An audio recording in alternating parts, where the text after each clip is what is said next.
And I think one last thing that I tell early career researchers in particular, if you find yourself in a culture, in the organizational culture that doesn't support your mental well-being, it says more about the character of that company or organization than it does about you.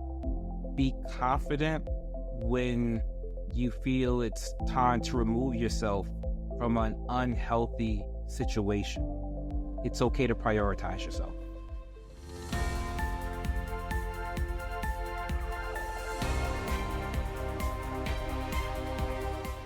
Hello and welcome to today's episode of Insights XChange, where we delve into the minds and experiences of leaders shaping the world of scholarly publishing. I'm your host, Nikesh Gosalia, and today we have a remarkable guest with us, Randy Townsend. Randy is currently the president of the Society for Scholarly Publishing, more famously known as SSP, and his impressive career spans leadership roles within the Council of Science Editors and AM&P Networks Association Council. He has also made significant contributions as the co-chair of DEIA committees for both AM&P Network and SSP, actively supporting C4Disc and helping develop many of their freely available resources. At Origin Editorial, Randy is known for his innovative approaches to peer review strategies, ensuring the integrity and quality of scholarly publications. He was the inaugural editor-in-chief for the GW Journal of Ethics in Publishing and is an associate professor of the MPS in Publishing program in the College of Professional Studies at George Washington University. He's passionate about advocating for mental health and the well-being of people in academia. Join us as we explore Randy's insights, experiences, and contributions to the evolving landscape of scholarly publishing, with a special focus on mental health and well-being in academia. Without further ado, let's welcome Randy to the show. Hi, Randy. Hi, Nikesh. Thank you for having me. No, thank you so much for making time. I know it's a busy period just before one of the biggest conferences in our industry, so really appreciate it. Yeah, my pleasure. Brilliant. So let's start, Randy, as someone who's deeply involved in scholarly publishing, how do you perceive the current landscape of mental health and well-being among researchers and academics? What are some of the key changes that you've seen since you first began your journey in scholarly publishing? I think we're in a unique time where there's just an extraordinary convergence of circumstances that impact the mental health of our community researchers and academics. Those obvious being the COVID-19 pandemic, which gave us all like emotional whiplash. Just 4 years ago, really, we were observing friends and loved ones falling ill and clinging to life, and so many perishing. It really changed the way in which we work and we live and do our business. But in addition, we've seen international conflicts impacting our global research community. We've seen the impacts of climate change. The political climate has been more ferocious and lowbrow than ever. We're seeing DEI initiatives that are being eliminated. Practitioners of discrimination seem to be more empowered than ever. The cost of living is skyrocketing and research funding is unstable. There's just a lot of pressure on our researchers, both directly and indirectly, whether it's impacting you or someone that you love or connected to. There's pressure to do more faster with less resources and reduced budgets. So how are we not burning out? Where do we even get started in all of this? Yeah, no, I completely agree with you, Randy, and not exactly a researcher, but I'm currently pursuing a management course myself. And I just find it so difficult pursuing that course and giving it my best, plus the workload, and then you have your personal life as well. I mean, it's okay if it's, a couple of weeks, but if that goes on for a few months, I've seen that's really impacting my mental health, well-being. I've not been able to take a proper break. There have been some other, avenues where some of that frustrations come out. And so I completely hear you, Randy. I think there is just so much happening currently, which is very different from, what we've seen maybe a few years back as well. Yeah. I mean, I just remember, when I used to commute into work, and there was a time period where, I'm on the commuter bus and I'm listening to a podcast or music, and then I get to work and, I'm ready to work then. And then as I'm going home, I'm decompressing. I'm listening to a podcast or music, but I'm leaving work behind and preparing to transition into that home life. And now working from home, everything is on top of each other. There is no time to decompress. There's no time to prepare. I'm like walking out of my bedroom into my office and hopping right into work. And, that space that, I used to take advantage of personally is, I have to find creative ways to make sure that I do actually stand up and walk around and get some fresh air, or I'll really just be here. And, working long hours from sun up to sundown just isn't the way we're designed to be. Absolutely. No, I fully agree with you. So thank you for sharing your perspective on that, Randy. Moving on, we've obviously spoken a lot about DEAI, diversity, equity, accessibility, inclusion. But just from your perspective, how do you think the issue of DEAI intersects with mental health and well-being in academia? Yeah, that's such an important question, Nikesh. There's always been an additional psychological and emotional burden placed on the global majority. And I'm proud that we've been capturing these considerations in the Scholarly Kitchen's Mental Health Awareness Mondays posts. Because there's been such great conversations, I'd like to just point out a few of the posts that spoke specifically to this issue. Maribel Gomez described racial battle fatigue, and that's the compounded result of stress responses related to race triggered by malicious mental and emotional conditions. And it amplifies the mental, emotional, and physical strain on people of color and has long-term health effects that significantly impact a person's self-worth and confidence. Another post by Juanita Goossens Roach described how to bring your whole self to your professional settings with disability and neurodivergence. And then Deandra Roberts discussed the impact of stereotypes on mental well-being. So although these were published in the Scholarly Kitchen, I've actually received overwhelming amount of positive feedback from outside of scholarly publishing, which demonstrates these concerns and issues aren't native or only exist in the publishing industry. They're, you look at different industries and these things still apply very much so.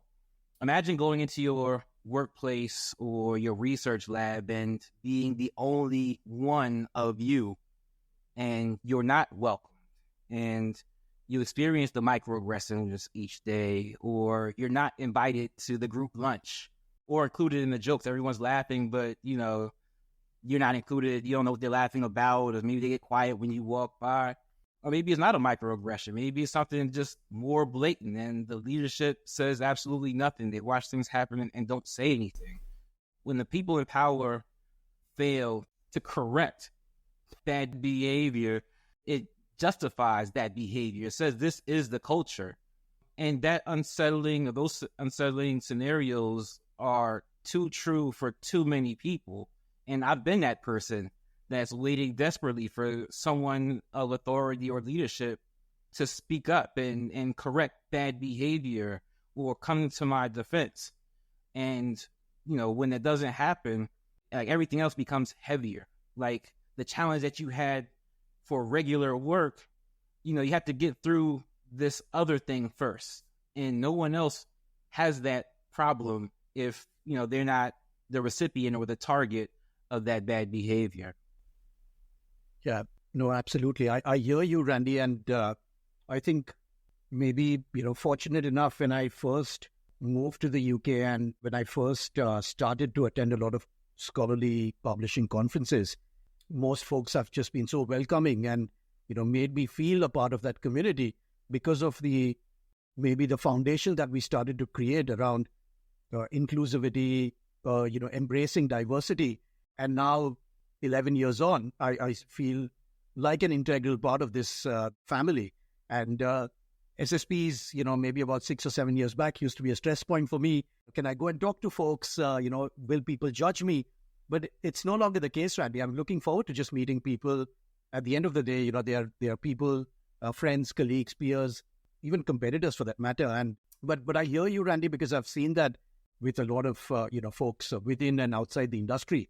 And so, again, from your experience, what are some of the practical steps that organizations can take to ensure that mental health and well-being considerations are integrated into their real efforts? It's not something where, we just create a charter or we do maybe, just a conversation from time to time, but it's pretty much part of everyday life.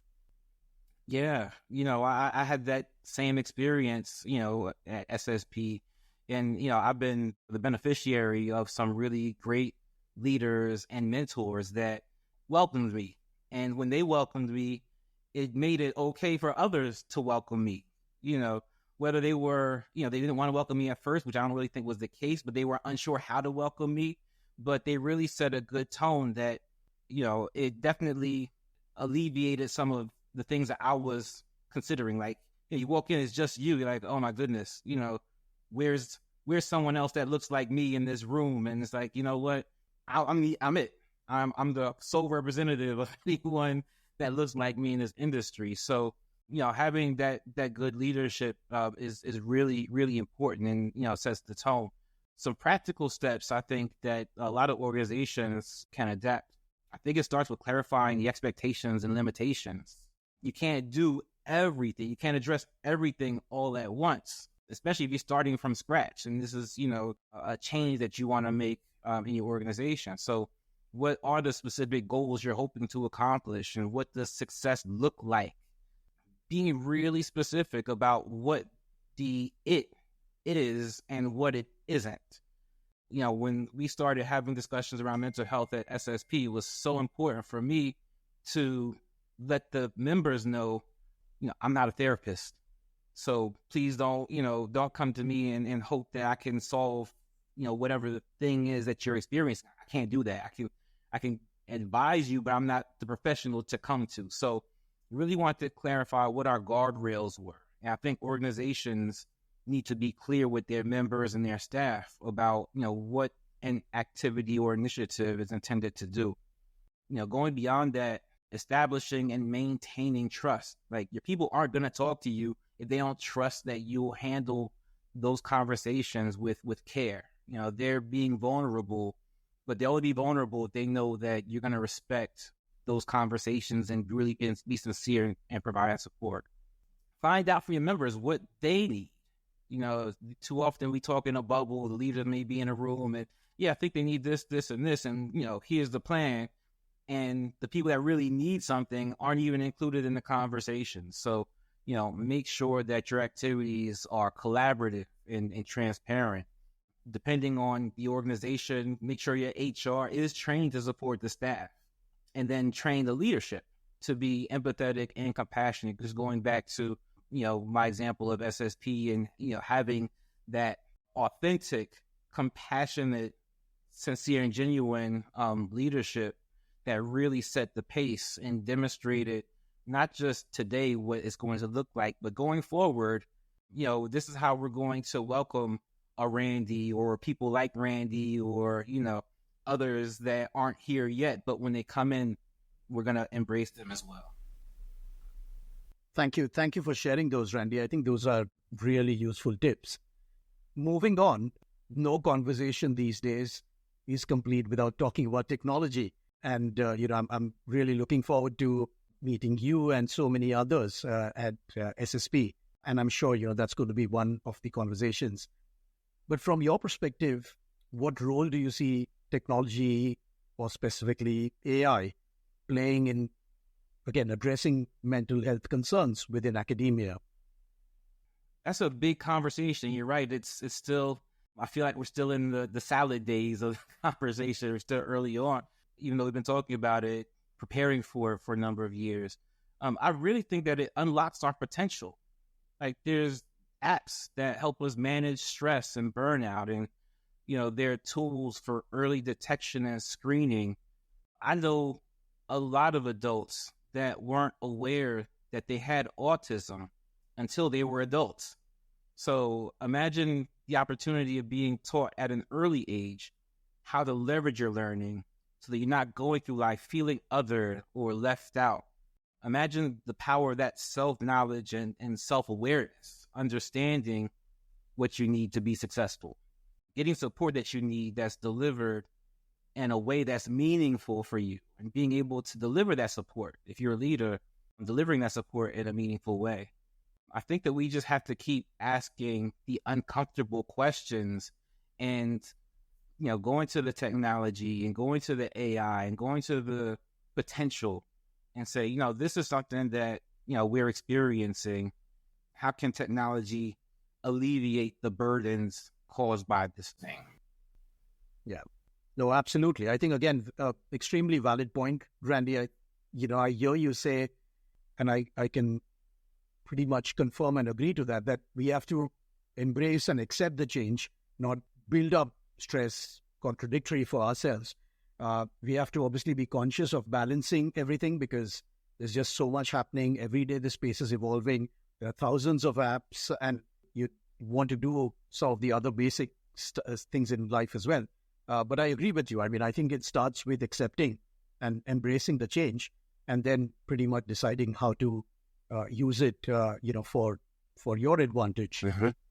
Similarly, Randy, one of the most talked about area of work within our industry has been peer review. And I think with all the research integrity issues happening, fraudulent practices that are happening, it's just thrown more light on, pretty much going back to the basics. Research integrity, ethics, the foundation of peer review is extremely important. How can peer review strategies, again, be adapted and improved to consider and support the mental health of, both the authors, editorial teams, reviewers, in your opinion? I guess my answer will sound a little contradictory to the previous one about embracing and adapting the technologies, because you can't lose. I always want to center these discussions around the people that are involved, and where the technology and AI is an important tool, it's still important to have engagement with the people that are doing the work. And, I realize that we're all trying to hold it together along our own unique journeys, but engagement and compassion and understanding, like, those are still very, very much fundamental. And with the context of peer review being generally a volunteer exercise, the reality is that our reviewers, in most cases, are really participating for altruistic reasons, like a sense of duty or responsibility. I don't think they'll ever pay off their mortgages with any incentives that we're offering them to review. And they're also juggling priorities. Think about the new mother that may be experiencing postpartum depression, but she still wants to review. Do we continue to send these automated messages saying your deadline is coming due, and there's a third reminder, and now you're late, and we'll never likely know that they're experiencing postpartum depression, but it's so common, and then this is just one example of what people are experiencing. So always think about the ways to make participation easy. You want to take the burden off of them. Think about how we can improve the processes for authors. We're adding more requirements, and whether it's for open data or indicate how much AI was used in their submission, we don't remove anything. We're adding more things to protect the integrity of the research and avoid the paper mills and the peer review rings, and, on and on. But, we should always be asking, how can we make things easier for the people participating? How can we be a little bit more understanding and go back to that leadership, that compassion, that leniency, that grace, because you don't know, why a person may be late with their review or, with their submission. So working with them, engagement, find out how can we better support your activity? How can we support your peer review experience? And, after the review, how did we do? What did we get wrong? What would you have liked to have seen? What could have made your experience more rewarding? I think that engagement is so critical. We can't lose sight of that. Absolutely. No, I fully agree with you, Randy. And just on that note, a very quick question. Do you think the issue is more in terms of that we just don't have time because there's just so much to do? Or is it also potentially lack of enough effort or your intent being converted into real action? Is it a combination of both, perhaps? Yeah, I think it's a combination of both. And there's pressure. We're feeling the pressure. And, maybe that pressure comes from Randy being in this chair, from sunrise to sundown, right? Like, I have to do more, I have to do more, I have to do more. But, we want to make sure that where the data shows reduced timeliness, right? Like, wow, we cut down our time to review, by 7 days. That's fantastic. Those numbers are amazing. And we want to be able to sell those stories. But if it's at the expense of losing the people that are committed to supporting our enterprise, then it's counteractive to the bigger picture where we're doing more damage to our industry than we are, building it up for a quick, number in the quarterly reports. Absolutely. Agree with you. I think it's just become a way of thinking, a habit of, just even if you've done 10 things, why have I not done 15? Yeah. And that just kind of, builds up over a period of time. The academic community, and I think this pretty much perhaps holds true for even going beyond this particular community, Randy. How can the community break the stigma around mental health issues, particularly in cultures where seeking help might be seen as a sign of weakness? A lot of folks, including me at one point of time, I used to worry so much about fear of being judged. And, what if I say something which I am not supposed to? I spent 6 years in this industry, so, how can I ask a very basic question? So, how can the community come together and help to break the stigma? Yeah, so, I guess similar to you, I always have I call it the foot in the mouth syndrome, right? I say the wrong things. I may say the wrong things, but it's with the right intent. I think if you're going to have those difficult conversations, then you have to go in there prepared to say the wrong things. Not, I'm going to go in and say the wrong things because that's not, the purpose. But you have to kind of work through that tension to find the right chord that resonates with people. I think that we have a duty to reframe the narrative. I think that's the key when we're talking about breaking the stigma. I was watching this interview from actress Kerry Washington. She was the star of this TV show Scandal, and she's been in a couple other things. But she said that therapy is a gift that she gives herself. And as she grows and evolves, she values the sessions where she has an opportunity to honor that growth and understand the evolution. And that was really, really powerful because I've never heard it captured that way. Why would we not try to honor our growth? We're creating internal dissonance when we want to hide parts of ourselves, and that amplifies the stressors and can deepen the emotional and psychological challenges that we're facing. If we're truly going to be adaptable, there should be no shame in supporting our mental fitness. We should really, really be celebrating it. And I think, any opportunity that we have to change that narrative as an industry or as a community, we'll be better off for it. Absolutely. I know you spoke a little bit about some of the initiatives and also some of these Scholarly Kitchen articles, Randy, but what specific initiatives or resources have you encountered that have been particularly effective in promoting mental health awareness and support within academic and publishing communities? And, kind of a follow-up question to that, I know that you have also recently initiated the Mental Health Awareness series on the Scholarly Kitchen blog.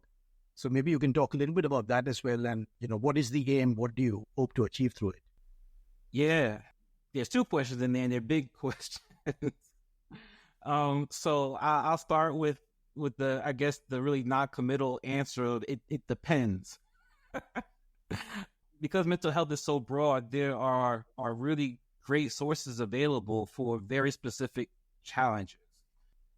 I've experienced personal loss, and I found resources that help me navigate through that very specific, set of circumstances. I'm a survivor of PTSD, and there are resources that have helped me navigate and understand, what it means to live with PTSD and how, tips on how to respond or how to prepare myself for different settings. So, depending on what the challenges are, I think you just have to explore those particular resources. I'm an associate professor at George Washington University. I know that there are a number of programs and activities to support the mental well-being, particularly for students. I see a lot of activities, and that's great because, I'm keenly aware of what they're exposed to and how they're trying to navigate these things.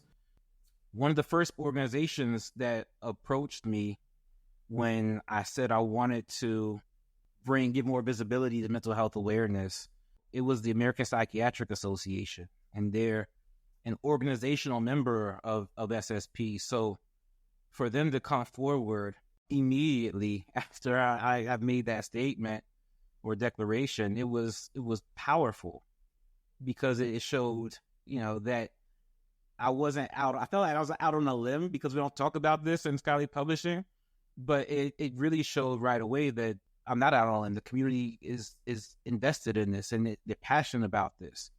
They have something called the Center for Workplace Mental Health, which provides employers tools and information that promotes the mental health of employees and their families. And if you have questions about how to support your team or your team members, it's a great resource I'd encourage viewers to tune into. In terms of the Scholarly Kitchen posts, first, I just really want to acknowledge the really, really brilliant work of the Mental Health Task Force and the support of the Scholarly Kitchen chefs. This was an opportunity for us to speak to the community and clarify what our plans and goals are and give shape to that. Also, again, to clarify what our limitations are.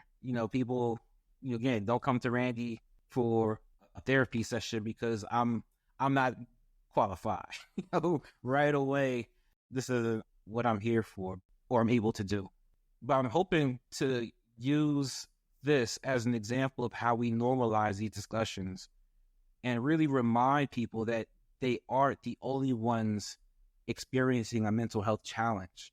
The original goal for Mental Health Awareness Mondays in particular, well, first, Mental Health Awareness Mondays was intended to have a post per month around mental health awareness. But when we were approaching November and the holidays, I thought a lot about how the holidays bring depression to a lot of people. And I wanted them to be reminded they're not alone and have that support. We had these conversations. So we were able to have a mental health awareness month each Monday for the month of November leading into the holidays. And we're doing it right now for Mental Health Awareness Month for the month of May. But the intent is to equip the managers and leaders with tools that can better support the professionals that they're responsible for. We have a lot of really important industry challenges, from the ethical threats to funding mandates. And I want us to know how to recharge our batteries and how to strengthen our resolve and how to have compassion, show compassion for one another, and how to prepare for whatever the day may bring. Those are the things that I'm hoping to achieve with the posts in the Scholarly Kitchen. Thank you. Thank you for sharing that, Randy, and thank you for all the good work that you've initiated. I know that you have a lot of experience working with various scholarly societies. Reflecting on your experience, are there any specific insights that you'd like to share regarding the role of these organizations in promoting mental health awareness and even support within academic communities? Yeah, so I wasn't sure how my intent to prioritize mental health awareness for SSP would be received. I didn't know how to approach it from my position. I didn't have a blueprint. I knew it was important for personal reasons, but also because there's a natural tendency to think that we're the only ones that are living a particular experience, and it's just not true. When I declared this as my intent, literally each step, I guess literally and figuratively, each step that I took, it seemed like it was a dream. Like I was like in my head, but somebody else was in my ear. Like every single step, I had someone else in my ear that thanked me for whatever was to come. And, each step, I felt a little more confident that this was right. This was the right time. I'm in the right position to kick this off. I've had no regrets, and I'm really proud that I dove right in for the greater good. Just reflecting on my experience, I'd really recommend organizations to, because there's no blueprint, because it may seem unpopular, that's not the reason to not do it. Listen to your members and listen to your community. Don't shy away from a difficult conversation because it's difficult. Be like, well, I don't know, be like me, but I'm not afraid to have my foot in my mouth because the intent is still pure. I don't pretend to have all the answers. You shouldn't pretend to have all the answers, but make the pursuit of your mental health goals a collaborative experience. Make the journey a community journey. And, if you're not sure where to start, I always say, another benefit of the Mental Health Awareness Mondays post is a great place to see where, what people are experiencing, what the conversations are, and, have a discussion around one of the posts and see where that takes you. Absolutely. Now, thank you once again for sharing that, Randy. And looking ahead, what do you hope to see in terms of progress and initiatives addressing the mental health and DEAI within academia, say in the next 3 to 5 years? When I first started these conversations, I was, paying attention to what they call triggers, the things that will cause a reaction. But I read that there's the opposite. I guess for everything, there's, one thing is the opposite, right? And there's glimmers of hope. So I'm hoping to see less triggers and more glimmers. More random acts of kindness, empathetic leadership and compassion, vulnerable strength, more resources, guidance, and support. That I'd love to see that we've actually been able to change the narrative. I want to see organizations compete for awards that celebrate the new and creative ways that they're supporting their staff, right? Like, oh, we did this and, this had this kind of change or impact. I'm hoping to see us as emotional, psychological, and mental powerhouses that are ready to solve all the industry challenges because we don't have to struggle with the oppressive weight of the microaggressions or the verbal assaults.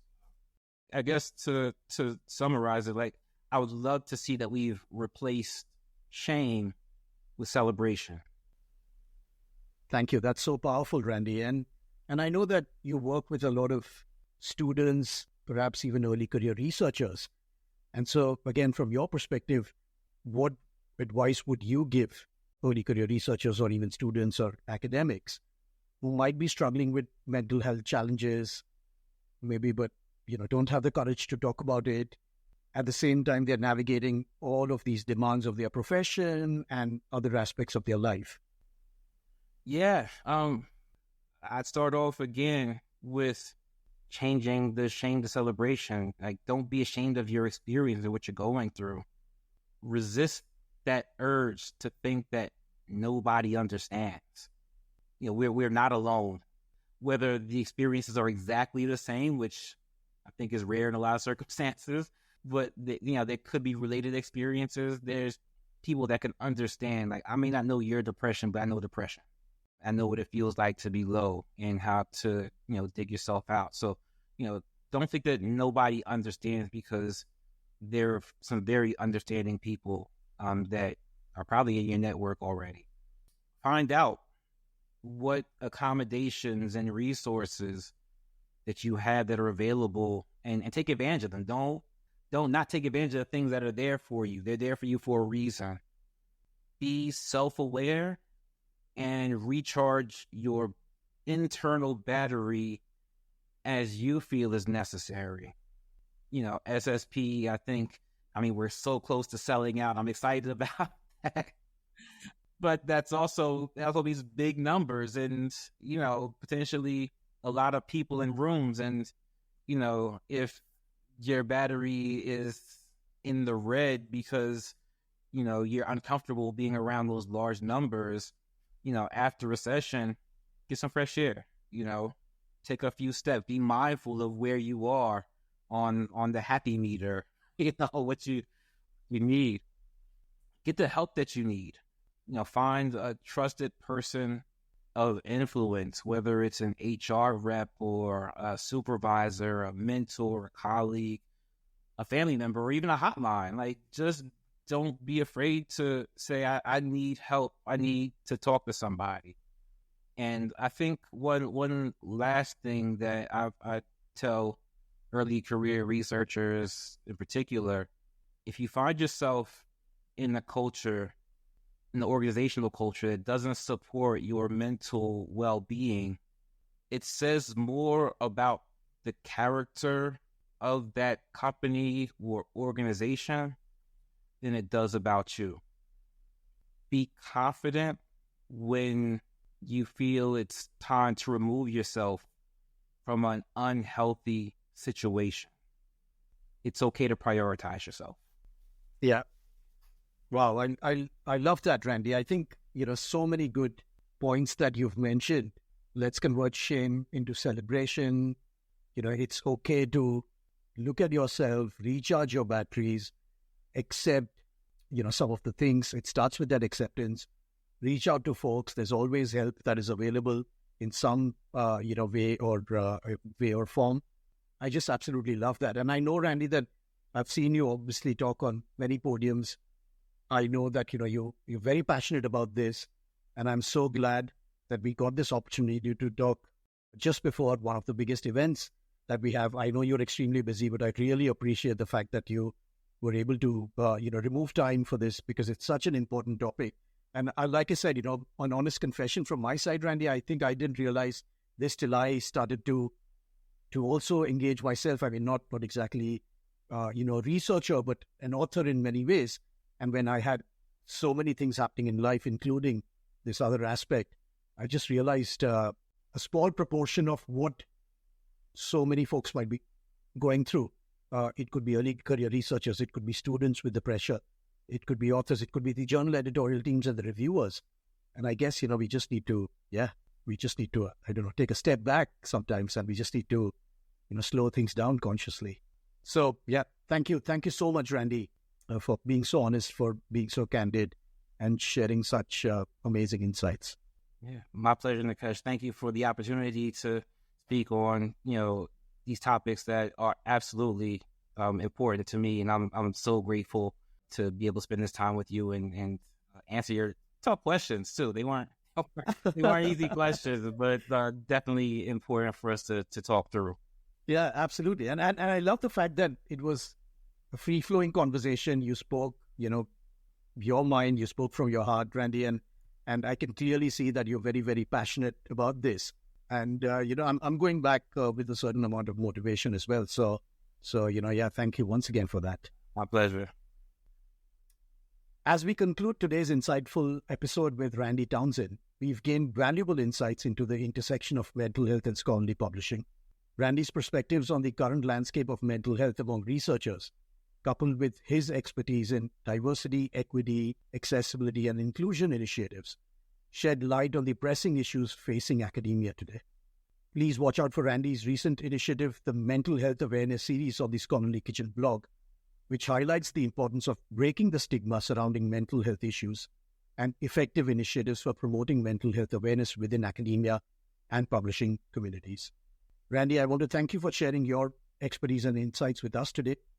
We will look forward to your progress and new initiatives which address the issues of mental health and DEAI within academia. So listeners, stay tuned for some more engaging discussions on Insights Exchange. Until then, take care and stay well.